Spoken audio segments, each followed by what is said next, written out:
Gimana kabar anak-anak? Sehat? Sehat. Alhamdulillah. Siapa ketua kelas? Muhammad Iqbal. Silakan Muhammad Iqbal, sebelum kita mulai pembelajaran disiapkan dulu. Perhatian, siap gerak. Sebelum kita belajar, mari kita berdoa. Berdoa mulai. Bismillahirrahmanirrahim. Rabbi sadri sadri wa yassirli amri walul uqdatam min lisani yafqahu qawli. Rabbi zidni ilman warzuqni fahman birahmatika ya arhamar rahimin. Doa selesai, beri salam pada Bapak.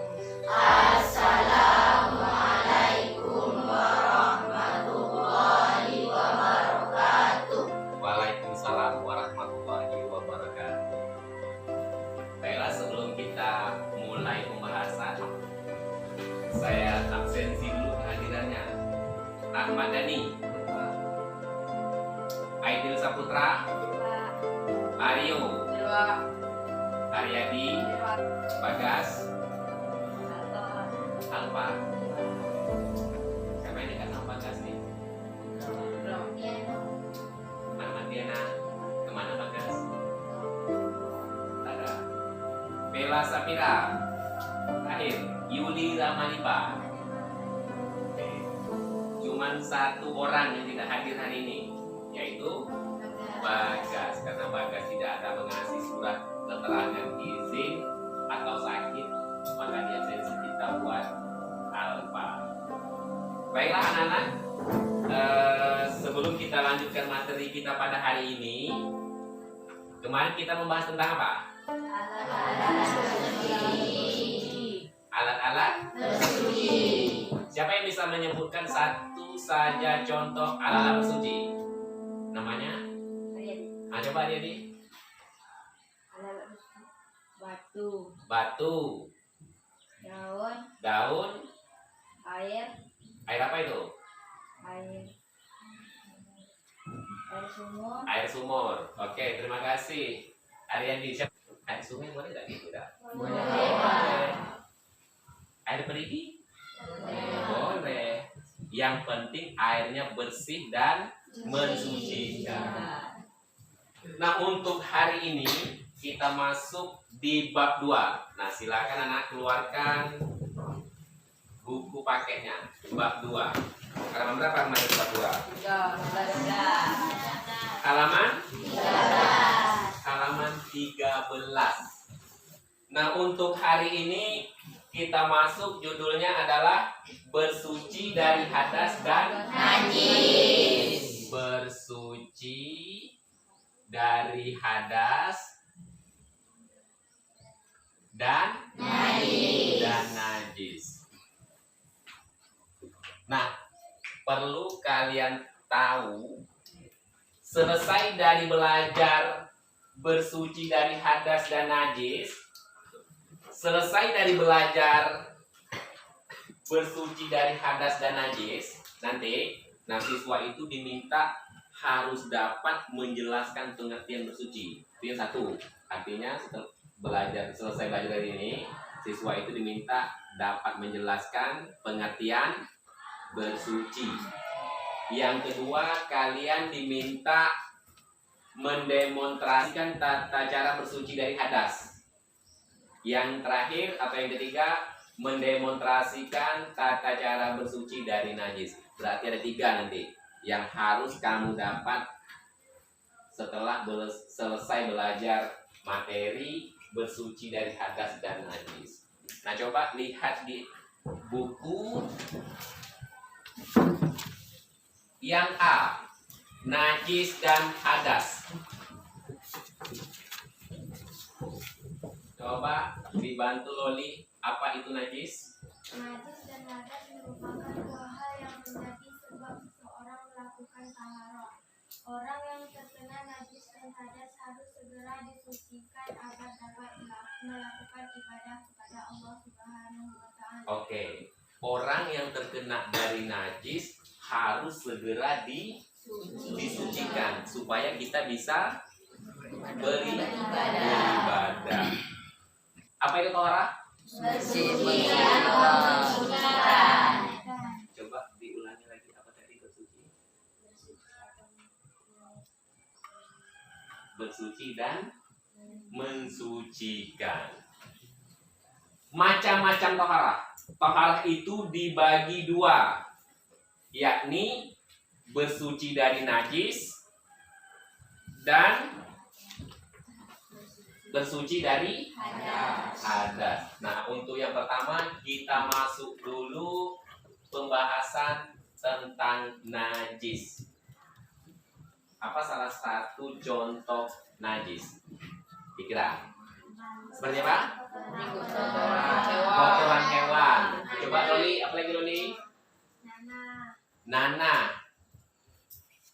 Muhammad Iqbal, apa lagi? Seperti kotoran hewan, seperti nanah, seperti darah. Nah, kita contoh. Nah, bagaimana cara kita mensucikan ketika kita kena kotoran hewan? Dengan cara membersihkan pakai air yang bersih. Kalau kita kena kencing kucing, membersihkan menggunakan air dan sabun. Oke. Itu cara mensucikan najis. Yang kedua kita masuk cara mensucikan hadas. Tahu dengan hadas? Tahu. Hadas itu ada hadas besar dan ada hadas kecil. Umpamanya kita terkena hadas kecil, pipis atau kencing ya, itu hadas kecil. Cara mensucikannya cukup dengan berwudu atau tayamum. Tayamum itu digunakan ketika air tidak ada. Yang selanjutnya, kita terkena hadas besar. Salah satunya berhubungan ketika istri dan suami. Yang kedua, bagi laki-laki sudah datangnya mimpi. Tahu mimpi? Tahu. Oke. Yang ketiga, khusus yang putri, ketika datangnya menstruasi. Nah, bagaimana cara menghilangkan hadas ketika kita datang menstruasi? Bagaimana caranya? Ada namanya mandi wajib. Kalau bahasa fikih mandi apa namanya? Mandi hadas. Mandi hadas atau mandi wajib. Yang lebih tepatnya mandi janabah atau mandi junub. Oke. Nah, kalau untuk laki-laki, ketika pada malam harinya dia mimpi, akhirnya basah. Nah, bagaimana cara mensucikannya? Juga dengan mandi. Sudah itu ada lagi selain dari menstruasi, kalau perempuan itu ada namanya setelah melahirkan. Itu apa namanya? Darah nifas. Itu juga namanya hadas besar. Apakah boleh kita melakukan kewajiban seperti sholat, puasa ketika kita mendapatkan atau lagi berhalangan? Tidak boleh. Nah, untuk pembahasan berikutnya kita masuk yang namanya tata cara. Saya ulangi, tata cara. Tata cara tohara. Apa itu tohara? Oke. Nah, di gambar ini ada 3 macam tata cara tohara. Yang pertama, gambar apa ini? Mandi wajib. Biasanya kalau mandi wajib ini kena hadas kecil atau hadas besar? Oke. Apa contohnya hadas besar tadi? Haid. Apa lagi? Nifas. Mimpi basah. Itu bagi laki-laki. Itu yang pertama. Yang kedua ada namanya tata cara wudhu. Biasanya kalau wudhu ini kita kena hadas apa? Hadas kecil. Salah satu contoh hadas kecil apa? Oke, seperti kita kencing umpamanya. Udah itu buang air besar. Yang pertama adalah tata cara mandi wajib. Nah, tata cara mandi wajib ini biasanya orang yang kena hadas apa tadi? Besar. Coba siapa yang mau membacakan niat mandi wajib? Coba angkat tangan yang mau. Putri Diana, silakan Putri Diana dulu. Bismillahirrahmanirrahim. Nawaitu wusla li raf'il hadasil akbari an jam'il dan fardu lillahi ta'ala. Artinya Aku niat mandi wajib untuk menghilangkan hadas besar fardu karena Allah Ta'ala. oke. Kita baca sama-sama. Tata cara mandi wajib. Niatnya. Bismillahirrahmanirrahim. Nawaitu wusla li raf'il hadasil akbari an jam'il badani wa qalillahi ta'ala. Aku niat mandi wajib untuk menghilangkan hadas besar fardu karena Sudah hafal semuanya ya? Sudah, alhamdulillah.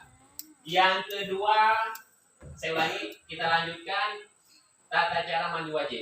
Biasanya tata cara mandi wajib kita menggunakan air yang bersih sambil membaca doa tadi atau niat tadi sambil menyiram ke seluruh tubuh, artinya basah semuanya. Itu namanya mandi wajib. Biasanya kalau yang putri ini mandi hari-hari dia cukup membasahkan dari muka sampai badan, jarang membasahkan rambut. Itu mandi biasa. Nah, kalau untuk mandi wajib membasahkan seluruh badan atau seluruh tubuh. Itu tata cara mandi wajib. Yang kedua, tata cara berwudu. Nah, coba ya laki-laki, siapa yang mau melapaskan yang wudu? Coba ya laki-laki, angkat tangan. Namanya? Azriansa, coba bacakan yang lantang. Bismillahirrahmanirrahim. Nawaitu du'a li rabbil hadasil asghari fardlillahi ta'ala. Nawaitu du'a li rabbil hadasil asghari fardlillahi ta'ala. Aku niat berwudu untuk menghilangkan hadas kecil fardu. Oke, biasanya ketika kita buang air kecil, setelah buang air kecil kita cukup berwudu. Artinya untuk menghilangkan hadas kecil. Ketika kita selesai buang air besar atau BAB, setelah buang air besar kita disunahkan untuk berwudu agar kita terhindar dari hadas kecil. Yang ketiga ini namanya tayamum. Niat dari tayamum yaitu adalah nawaitu tayamuma li istibati sholati lillahi ta'ala. Siapa yang mau menjelaskan niat tayamum? Siapa namanya? Yuli Rahmadipa. Coba. Bismillahirrahmanirrahim. Nawaitu tayamuma lististighfati sholati lillahi ta'ala. Artinya? Aku niat tayamum agar diperbolehkan sholat karena Allah Ta'ala. Oke. Apa tadi niat tayamum? Nawaitu tayamuma lillahi tibati sholati lillahi. Aku berniat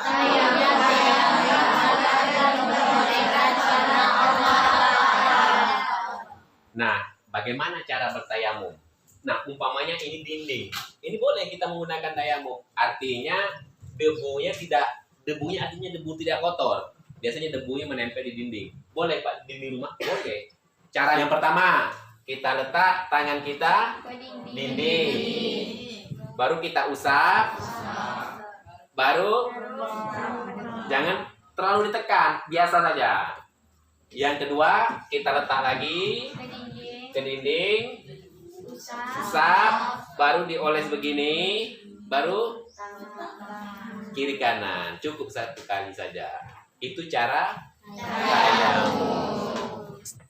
Nah, tadi saya sudah menjelaskan tata cara toharah atau tata cara bersuci. Nah, kenapa kita harus bersuci? Pasti ada sebabnya. Salah satunya adalah kita terkena hadas kecil. Umpamanya. Apa contoh kena hadas kecil? Buang air. Buang air kecil. Buang air besar. Buang air. Besar. Bagaimana cara menghilangkan hadas kecil? Dengan cara Berwudu. dan Tayamum. bertayamum. Yang kedua ada namanya hadas besar. Apa tadi hadas besar? Seperti nifas, apa lagi? Menstruasi, apa lagi? Mimpi itu bagi laki-laki. Kira-kira kalau kita sudah malam tadi dapat mimpi, Luki, pokoknya mimpi basah. Nah, bagaimana cara menghilangkan hadas besar tersebut? Kita harus Mandi wajib. Nah, tadi sudah saya jelaskan tentang bersuci dari hadas dan najis. Nah, untuk berikutnya silakan jawab pertanyaan atau latihan kita. Yang pertama, yang mau menjawab angkat tangan. Cepat ya. Cara membersihkan diri dari hadas kecil adalah A. Mandi wajib, B. Mandi di kali, C. Berwudu, D. Membersihkan diri, E. Membersihkan pakaian. C. Oke, Loli yang angkat tangan dulu. C. Cara membersihkan diri dari hadas kecil yaitu dengan cara Berwudu. berwudu. Pertanyaan yang kedua, yang cepat menjawab, yang mengangkat tangan duluan, itu yang saya tunjuk. Najis terbagi menjadi berapa bagian? A. 2, B. 3, C. 4, D. 5, E. 6. Oke, Sarbia. B, Pak. B berarti 3 bagian. Apa saja nama najis yang 3 bagian itu? Najis Oke, najis mutawasito, najis mufassal. untuk yang laki-laki, deretan ini juga ya. Nah, pertanyaan yang berikutnya. Untuk menghilangkan hadas kecil selain dengan berwudu adalah A. Mandi, B. Dicuci, C. Dielap, D. Dibersihkan, E. Tayamum. Ini duluan, D. Tayamum. yaitu tayamum. Benar? Benar. Oke.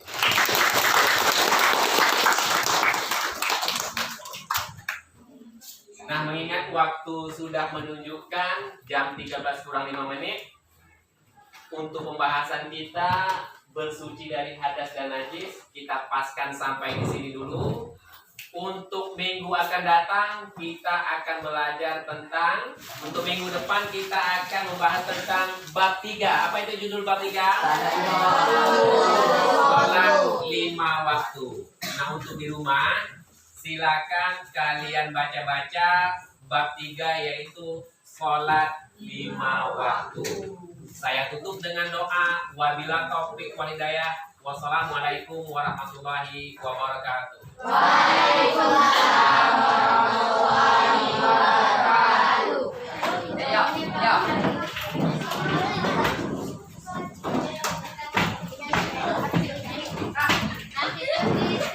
ya. Boleh. Nah, ketua kelas siapkan. Perhatian, siap gerak. Sesudah kita belajar, mari kita membaca hamdalah. Hamdalah dimulai. Alhamdulillahirabbil